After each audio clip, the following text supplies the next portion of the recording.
오늘 우리에게 주신 하나님 말씀 창세기 18장 16절에서 26절까지의 말씀입니다.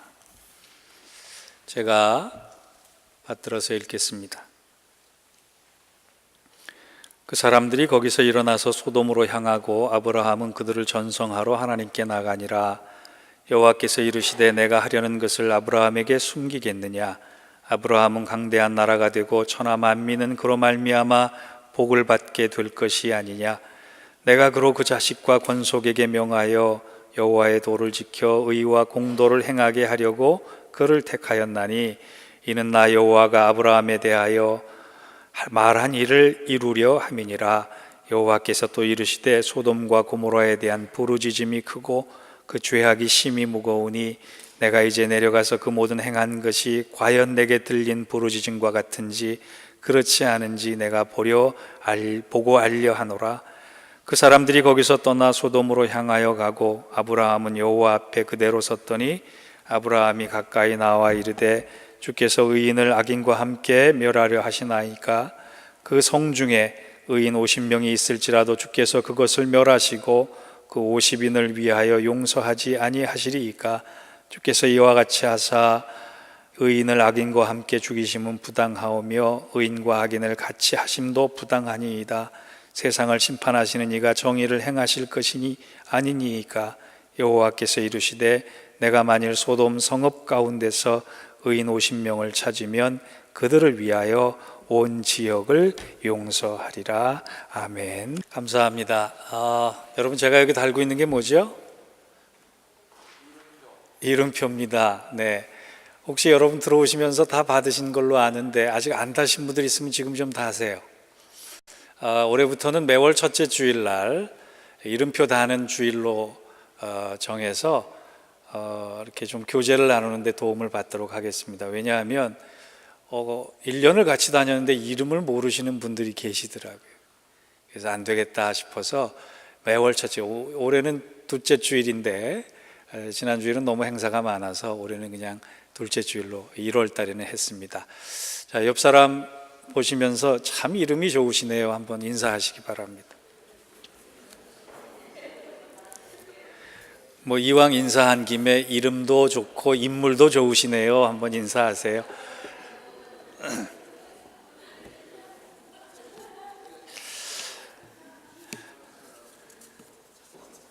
혹시 이 자리에 계신 분 중에 신년을 맞아서 금식 기도를 작정하시고 시작하신 분들이 계시리라 생각합니다만, 저도 금식 기도를 위해서 기도원을 몇 번 갔던 적이 있습니다. 금식하기 위해서 기도원을 갔는데 그 금식하는 동안에 제일 부러운 사람들이 있어요. 예언을 하고 방언을 하고 응답받고 이런 사람들보다 금식을 해서 그런지 식사 시간에 이쑤시개 물고 나오는 사람이 그렇게 부럽더란 말이에요. 어떤 분이 금식하기 위해서 기도원을 갔다가 배가 너무 고파서 자기 방에 있는 뭔가 떨어진 것을 보니까 땅콩 같더래요. 그래서 하나님 너무 배가 고프니 한 번만 봐주세요. 그러고 그걸 집어 먹었는데 땅콩이 아니라 죽은 파리였다 그래요. 왜 이 말씀을 드리느냐 하면, 여러분, 징그럽다라고 하는 뜻보다 기도라고 하는 것을 진짜로 하려면 그만큼 쉽지 않다는 거예요. 누군가 제게 목사님 기도가 뭡니까? 이렇게 물어오시면 저는 종교개혁자 칼빈의 이야기를 대답으로 들려드리고 싶습니다. 칼빈이 뭐라 그랬느냐 하면, 마음을 바치지 않는 사람은 하나님께 아무것도 바치지 않는 사람이다. 마음을 바친 사람은 모든 것을 드린 사람이고 마음을 바치지 않는 사람은 하나님 앞에 아무것도 안 드린 사람이다. 저는 전적으로 동의합니다. 기도라고 하는 것은 내 소원을 드리기 이전에 내 마음을 드리는 일이어야 돼요. 내 마음을 내어드리는 겁니다. 가식적인 형식이나 시간이나 모양보다 내 마음을 드리면서 내 마음 안에 찾아오셔서 하나님, 내 마음을 당신의 뜻대로 해 주옵소서, 이렇게 드리는 것이 좋은 기도라는 얘기. 왜냐하면 하나님은 영이시기 때문에 내 마음을 통해 역사하시는 하나님, 내가 마음을 드릴 때 그 일이 시작되는 것입니다. 우리가 어떤 행사를 하거나 어떤 예배를 드리거나 어떤 일들을 봉사를 하실 때 여러분 마음 안 들이고 일하면 하나님 그거 안 받으실 수 있어요. 가인도 예배 드렸습니다. 그런데 하나님 그 예배를 받지 않으셨어요. 왜냐하면 가인은 예배를 드렸지만 마음을 들이지 않았기 때문에 그래요. 지난주일 혹시 설교 제목 기억하시는 분 계십니까? 너무 무리한 걸 요구했나요? 뭐 제목도 기억이 안 나는데 내용은 더더욱 기억이 안 나실 수 있겠죠. 제가 신년 초에 우리 기도하자. 그래서 기도는 기적의 시작점입니다. 이렇게 설교를 했어요. 오늘 두 번째 주일에도 저는 연속해서 기도에 대한 설교를 합니다. 저는 이 기도에 대한 설교를 하면서 두 가지 소망을 가지고 설교를 준비했습니다. 하나는 우리의 마음을 진정으로 드리는 일이 이 기도에 대한 말씀을 듣는 가운데 이루어지는 것이고, 또 하나는 우리가 기도의 사람으로 세워지는 가운데, 기도하는 가운데 내 인생의 극적인 터닝 포인트가 기도 중에 일어났다라고 하는 큰 간증이 우리 모두에게 임하기를 바라는 마음으로 말씀 준비했습니다. 이 말씀을 통해서 하나님의 큰 은혜와 깨달음을 주 안에서 누리기를 바랍니다. 본문의 교훈은 첫 번째가 뭐냐? 나의 소원의 기복적 기도를 뛰어넘어서 하나님의 뜻을 품는 제사장적인 기도를 하라, 이거예요. 제사장적 기도라고 하는 것은 목사님만 하시는 거 아닙니까? 아닙니다. 제사장적 기도라고 하는 것은 내 소원에 묶여 있는 것이 아니라 중보적 기도를 하는 것이 제사장적 기도예요. 여러분, 기복신학이라는 단어 아시지요? 기복신앙이라고 하는 것은 믿음 플러스 이기심입니다. 하나님은 우리에게 복 주시기를 원하시는 분이세요. 그런데 그 복이 나에게만 갇혀 있으면 하나님의 복이 변형될 수 있습니다. 왜곡될 수 있습니다. 그래서 우리는 감동 주는 사람이 될 때 기복적 신앙을 통해서 감동 주는 사람이 아니라 그 기복적 신앙의 영역을 뛰어넘어서 나를 희생하면서도 나눠줄 수 있는 사람에게 하나님은 감동 주는 사람의 명예를 주시는 거예요. 많은 기도의 제목이 나에게 국한됨을 너무나 많이 봅니다. 내 소원 성취, 내 건강, 내 집, 내 직장, 내가 하는 일. 여러분, 기독교의 축복의 개념은 기도를 통해서 내 소원이 채워지는 것이 아니라 양이 얼마 되지 않아도 그것을 흘려보낼 수 있는 것이 진정한 기독교의 축복의 개념이에요. 하나님은 나를 복받은 존재로만 살게끔 하신 것이 아니라 복의 근원이 되어서, 복의 통로가 되어서 복을 흘러넘치게 남에게 나눠줄 수 있는 삶을 살으라고 불러주신 겁니다. 벌써 한 해가 지났습니다만 한국에서 세월호 사건이 일어났을 때 제가 참 지금도 잊혀지지 않는 가슴 아픈 일이 있어요. 그것은 세월호 사건이 일어나자마자 한쪽에서는 위로 예배를 드렸습니다. 희생자 가족이 있었고 교우들 중에 아이들이 교회에 돌아오지 못해서 위로 예배를 드렸어요. 그런데 똑같은 시간에 어떤 교회에서 어떤 사람들이 모여서 감사 예배를 드렸어요. 그러면서 뭐라고 기도했는지 아세요? 하나님, 우리 교회에 희생자가 나지 않아서 감사합니다. 그 소식을 듣고 너무나 가슴이 아팠어요. 우리의 소원, 우리의 기도의 영역이 과연 그렇게 끝나야 하는가라고. 여러분, 필립 얀시라고 하는 분과 헨리 나우엔이라고 하는 이름은 많이 들어보셨을 거예요.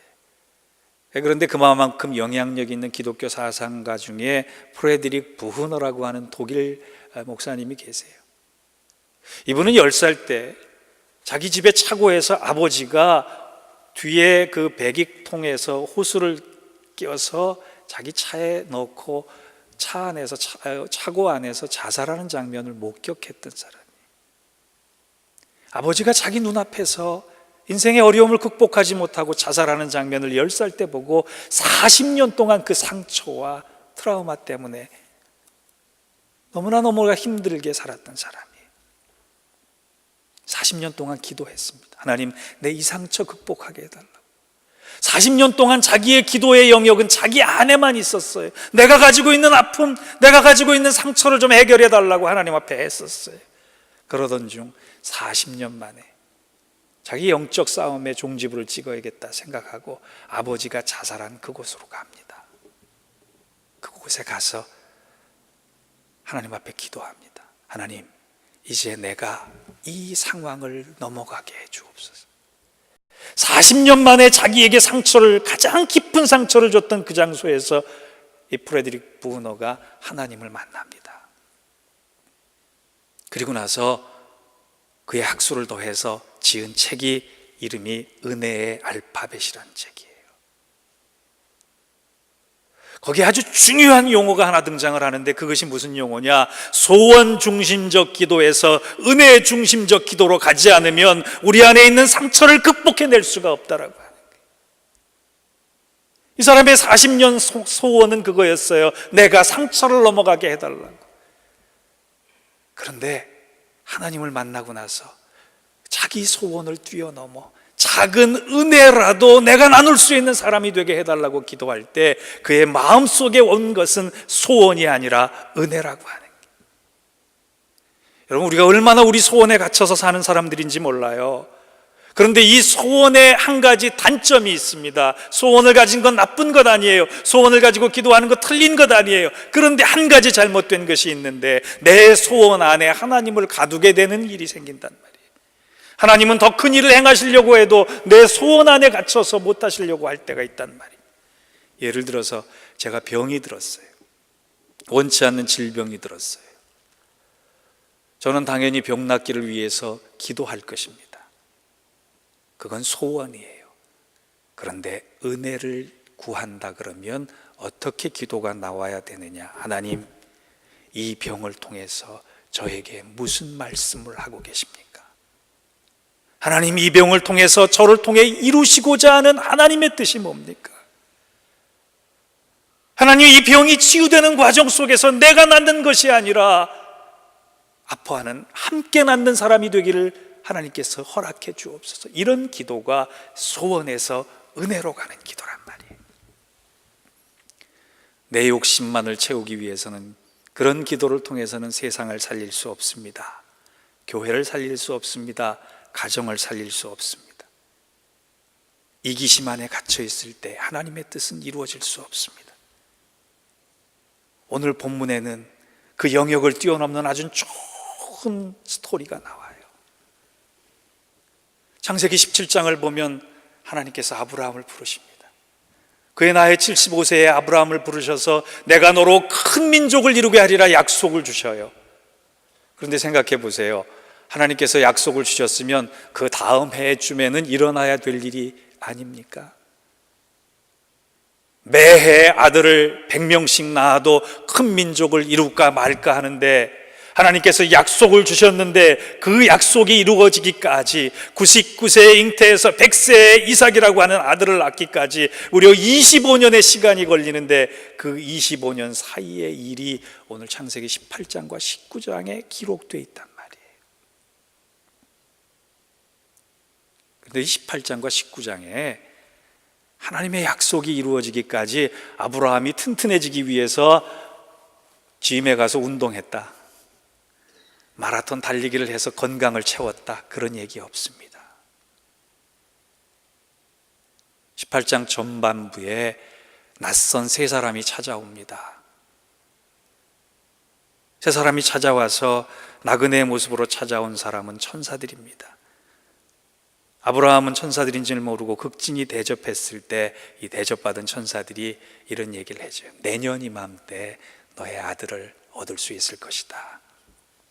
그 말만 해주시는 것이 아니라 오늘 우리가 읽은 본문에 소돔과 고모라의 성의 얘기도 같이 하시는, 아들을 주신다라고 하는 약속, 그것이 내년에 일어날 것이다라고 하는 말씀과 더불어 한쪽에서는 소돔과 고모라의 땅을 멸망시키겠다라고 하는 하나님의 계획을 말씀해 주고 있는 거예요. 왜 그랬을까요? 하나님이 떡하니 아들만 주시면 좋잖아요. 그래서 믿음의 아버지 삼아주시고 열국의 아비 삼아주시면 좋잖아요. 그런데 하나님은 내년 이맘때에 아들을 주시겠다 약속하신 그 약속을 주시면서 동시에 소돔과 고모라의 멸망에 대해서 얘기하시면서 17절에 이런 말씀하세요. 여호와께서 이르시되 내가 하려는 것을 아브라함에게 숨기겠느냐. 하나님 무슨 계획이 있으시단 말이에요. 그 계획이 무엇인가 우리 알아야 해요. 하나님은 이 계획을 통해 아브라함에게 기도하게 하십니다. 열국의 아비가 되기 전에, 믿음의 조상이 되기 전에 너가 해야 할 것은 너의 가문을 세우는 것이 아니라 세상을 품고 열방을 품고 나의 사랑을 품고 이 멸망당하는 사람들을 위해서 기도하라 하나님께서 말씀하시는 거예요. 믿음의 삶이란 너 자신만을 위해 사는 것이 아니라 멸망당하는 세상, 멸망당하는 영혼들을 품고 중보자로 살아가라. 그런 제사장적인 기도를 하라라고 하나님께서 아브라함에게 먼저 가르쳐 주시는 거예요. 여러분, 믿음의 아비 된다는 것은, 믿음의 조상 된다는 것은 내가 그저 하나님의 약속을 받고 그 약속을 축복으로만 누리는 것이 아니라 그 전에 하나님의 뜻이 이 세상을 향하고 있음을 알고 세상을 품고 기도할 수 있는 사람, 그 사람이 먼저 되는 것이 믿음의 사람이 되는 길입니다. 여러분, 내 문제에만 매여 있지 맙시다. 하나님께서는 아브라함으로 고쳐주시면서 너의 집은 너의 가문이 아니라 너의 집은 세상이다. 넌 더 이상 이기적인 존재로 살지 말고 내 뜻을 위해 살아라 말씀하시는 거예요. 그래서 베드로전서 2장 9절에 가보면 구원받은 우리를 향해서 너희는 택하신 족속이요 왕같은 제사장이요 거룩한 나라요 그의 소유된 백성이니 이렇게 말씀하시는 거예요. 제사장은 목사가 제사장이 아니라 중보하는 사람들이 제사장입니다. 세상과 하나님을 연결시켜주는 거예요. 아픈 사람과 하나님을 연결시켜주는 거예요. 기도가 필요한 사람과 주님을 연결시켜주는 거예요. 아직 구원받지 못한 사람과 주님의 뜻을 연결하는 사람이에요. 그래서 성경은 그런 역할을 해야 할 우리들을 향해서 너희는 왕같은 제사장이다 이렇게 부르는 거예요.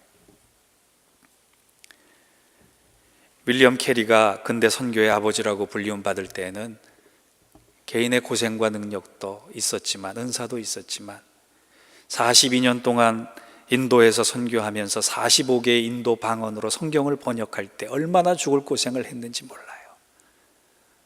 그의 일대기가 근대 선교를 열었기 때문에 많은 사람에게 교훈이 되고자 어떤 작가가 나서서 그의 전기를 만드는데 이렇게 물어봤습니다. 선교사님, 어떻게 40년 동안 변함없이 어려운 척박한 땅에서 선교를 감당할 수 있었습니까? 의외의 대답이 나왔습니다.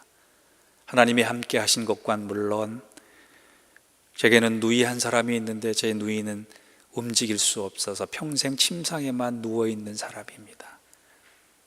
제가 선교사로 파송받을 때 누이가 저에게 약속했습니다. 캐리야, 윌리엄아, 내가 누워서 끊임없이 간절히 쉬지 않고 너와 너의 사역을 위해 기도할게. 어려울 때마다 이 윌리엄 캐리 선교사님이 생각해냈던 하나님의 은혜와 더불어 나를 위해 기도하는 누님의 기도였어요. 여러분, 중보 기도자 한 사람이 인도의 선교의 문을 열었다는 것을 기억하시고 저와 여러분 축복의 통로로 살아가기 위해서 올 한 해 내 기도의 영역을 넓혀서 하나님 나라를 꿈꾸며 복음을 꿈꾸며 이 땅에 하나님이 왜 우리를 보내셨는지 제사장적인 기도로 큰 중보기도의 일꾼으로 서 있는 저와 여러분, 우리 교회 되기를 주의 이름으로 부탁합니다. 두 번째, 오늘 본문을 통해 느낄 것은요, 중보기도를 하되 형식적인 기도를 하는 것이 아니라 내 문제처럼 내 기도처럼 눈물 흘리면서 하는 탄원의 기도를 해야 된다는 거예요. 신앙의 목적은 예수님을 닮는 겁니다. 구원받아 천국 가는 거, 그거 신앙의 온 목적이 아니에요. 예수님을 닮기 위해선 이 땅에서 피땀 흘리는 일이 있어야 합니다. 예수님은 이 땅과 이 사람들을 끌어안고 예수님의 문제가 아니었지만 예수님의 문제처럼 같이 아파하고 같이 부둥켜 안고 대신 그 일을 감당해 주셨기 때문에 우리가 이 자리에 있는 거예요.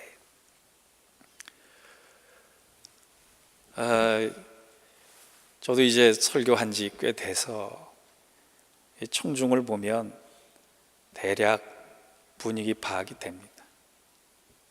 말씀을 전하면 이 말씀이 마음속에 들어가는구나, 마음속에서 좀 표현 자체가 그렇습니다. 튕겨져 나가는구나, 이런 거 압니다. 제가 설교할 때 주제를 잡으면 성도들이 오늘 주제에 부담스러워할 것 같다, 그러면 역시나 부담스러워하시면서 설교가 튕겨져 나오는 주제들이 있어요. 그게 뭔지 아세요?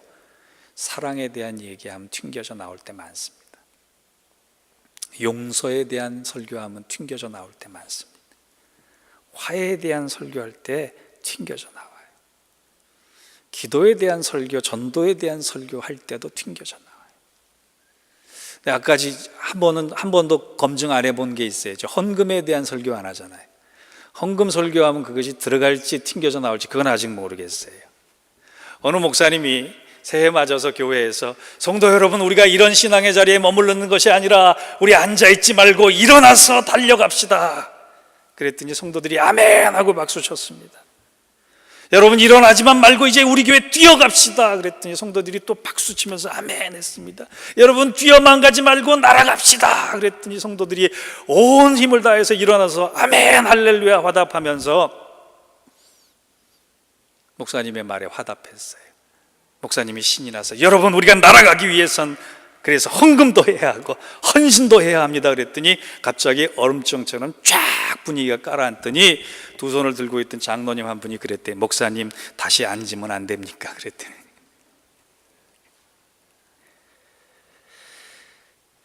내 문제를 끌어안는 것에 우리는 너무나 익숙하면서 남의 문제를 내 문제처럼 아는 그 영역을 뛰어넘지 못하기 때문에 교회가 교회답지 못한 거예요.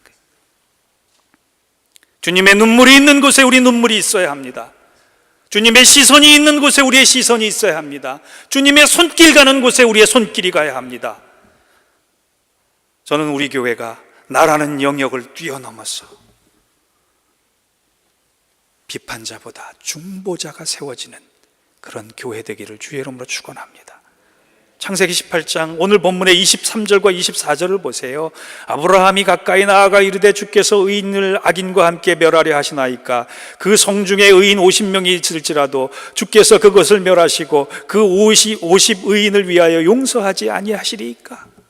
지금 아브라함이 이 멸망당할 소돔과 고모라 상을 향해서 간절한 기도를 하나님께 드리는 거예요. 하나님, 저 수십만 명의 소돔과 고모라 사람들이 죽어가는데 50명만 있으면 살려주시겠습니까? 아니 45명만 있으면 살려주시겠습니까? 아니 40명만 있으면 살려주시겠습니까? 30명, 20명, 10명까지 내려가면서 하나님, 내 기도를 들으시고 살려주십시오.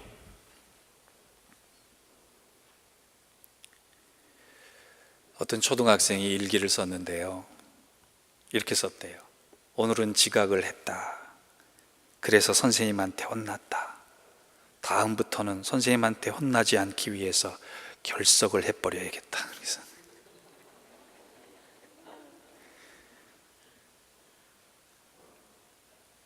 여러분, 우리 기도가 그래요. 남 위에 한번 기도하고 응답되지 않는 것 같으면 거기서 끝나요. 다른 사람이 죄를 졌어요. 그 죄를 보면서 우리가 그 사람을 향해서 비판할 수 있습니다. 그런데 그 사람을 품고 주님, 제가 대신 회개할 테니 저 사람의 죄가 용서되면 안 됩니까? 그렇게 기도해 보신 적 있어요? 다른 사람의 아픔을 봤어요. 주님, 그 아픔 내게다 뺏어서 내가 좀 대신 당하면 안 됩니까? 그런 기도해 보신 적 있냔 말이에요. 상처나고 모나고 교회에서는 필요 없을까? 사람 같은 사람은 우리가 은연중에 우리 공동체에서 떠나갔으면 하는 바람들이 우리 안에 있단 말이에요. 저도 부정 못하겠어요. 저도 그런 사람입니다. 그런데 아브라함은 지금 하나님께서 뜻을 돌이키지 아니하시니까 50명을 놓고 기도하다, 45명을 놓고 기도하다, 40명을 놓고 기도하다, 30명을 놓고 기도하다, 눈물의 탄원 기도를 통해서 하나님 그 뜻을 거두어 주옵소서, 그렇게 기도하는 거예요. 여러분 마음속에 꼭 간직하세요. 아브라함과 같은 한 사람의 중보 기도가 하나님의 뜻을 변화시켰습니다. 영혼을 살리고 그 땅을 살렸습니다. 오늘 33절의 마지막은요, 아브라함의 기도로 끝나요. 기도가 그냥 끝나는 걸로 되어 있는 것 같아요.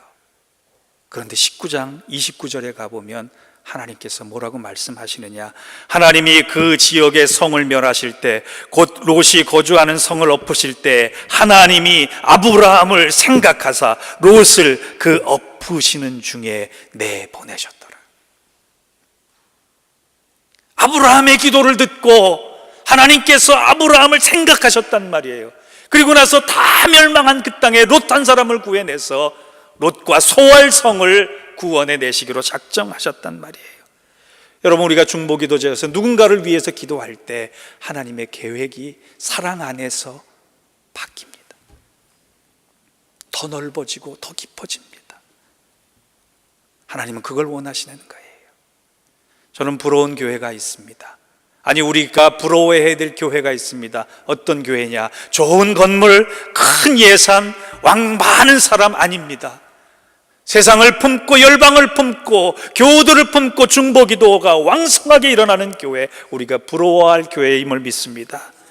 그 교회가 우리 교회 되어야 되지 않겠어요? 숨은 중보기도자 한 사람을 통해서 하나님은 우리 교회에 부흥시키십니다. 제가 연초에 저의 마음속에 마음판에 새긴 구호가 하나 있어요. 따라해 봅시다. 머리에서 무릎으로. 멋지지 않아요? 머리에서 무릎으로. 우리 기도할 때 중보기도, 제사장적 기도, 내 영역을 허물고 하나님의 영역을 품고 기도하는 기도자가 되기를 바랍니다. 특별히 결론적으로 부탁드리고 싶은 것은 여러분 기도자로, 중보기도자로 살아가시겠다는 결단과 함께 하나님께서 그 중보기도자에게 허락하실 축복을 약속하셨어요. 사무엘하 17장에 보면 다윗이 하나님의 성전을 짓기를 원합니다. 그런데 하나님께서 나단 선지자를 통해서 다윗에게 너는 손에 피가 묻었으니 성전을 지을 수 없다 하시면서 뭐라고 말씀하시느냐, 너가 나의 집을 짓겠다고 그렇게 얘기했으니 내가 너를 기뻐한다. 대신 내가 너를 위해 견고한 집을 세워주리라, 그렇게 약속하세요. 하나님을 기쁘시게 하는 기도를 드리는 사람에게 하나님은 다른 일로 더함 없는 축복을 허락해 주신다는 거예요. 여러분 기도하실 때 복음과 말씀을 위해서 꼭 기도해 주십시오. 데살로니가후서 3장 1절과 2절에 보면 이런 말씀이 있어요. 정말로 형제들아, 너희는 우리를 위하여 기도하기를 주의 말씀이 너희 가운데서와 같이 다름질하여 영광스럽게 되고 또한 우리를 무리하고 악한 사람에게서 건지옵소서 하라. 믿음은 모든 사람의 것이 아님이라. 아직도 믿음에서 제외되고 있는 사람, 믿음이 없는 사람, 믿음을 모르는 사람 많이 있습니다. 아브라함이 소돔 땅을 품고 기도했듯이 하나님이 뉴저지 땅에 우리 예인교회를 통해, 예인교회 성도들을 통해 하나님의 말씀의 능력이 나타나길 원합니다. 그렇게 말씀의 능력을 행하기 위해서 우리 예인교회 사용하여 주옵소서. 그런 기도하십시오. 저를 위해서 기도 안 하셔도 돼요. 그런데 저를 통해 전해지는 하나님의 말씀과 능력을 위해서는 여러분 꼭 기도해 주시기 바랍니다. 1956년 1월 남미 에콰도르 아우카족에 복음을 전하러 갔다가 5일 만에 순교한 28살의 짐 엘리엇 선교사와 그의 친구들의 일기장이 나중에 공개되었습니다. 그 일기장에는 이런 말들이 들어있었습니다. 하나님, 왜 어떤 사람들은 복음을 한 번도 듣지 못했는데 다른 사람들은 2번을 듣고도 변화되지 못합니까? 주님, 성공하게 하소서. 높은 자리에 오르는 성공이 아니라 제 삶이 하나님을 아는 가치를 드러내는 전시품이 되는 성공을 하게 하소서. 하나님, 제가 감히 하나님께 기도합니다. 이 부족한 나의 나무 토막 같은 인생에 주여 불을 붙여주소서. 제가 주를 위해 탈 수 있도록 나의 삶을 주께서 소멸시켜 주옵소서. 이 몸은 주의 것입니다. 나는 오래 사는 것을 원치 않습니다. 다만 완전하고 풍성한 삶을 살기를 원합니다. 바로 주님과 함께.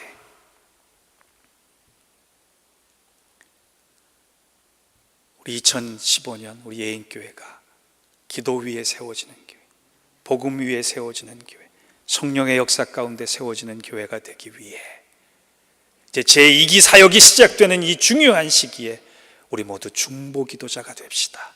하나님의 뜻을 이루어 갑시다. 그리고 그 열매를 세상으로 흘려보내는 축복의 통로가 되는 귀한 교회, 귀한 성도가 되기를 주의 이름으로 축원합니다. 기도하겠습니다. 하나님, 감사합니다. 늘 내 소원만 가지고 기도하는 사람 아니라 하나님의 소원을 가지고 기도하는 사람 되게 하여 주옵소서. 내 마음만 중요시할 것이 아니라 하나님의 마음을 중요시하는 중보기도자가 되게 하여 주옵소서. 우리 한 사람 한 사람을 통하여 하나님이 세상을 살려감을 경험하는 귀한 복음의 일꾼들 되게 하여 주시고 그러한 교회 되게 하여 주시옵소서. 예수님의 이름으로 기도하옵나이다. 아멘.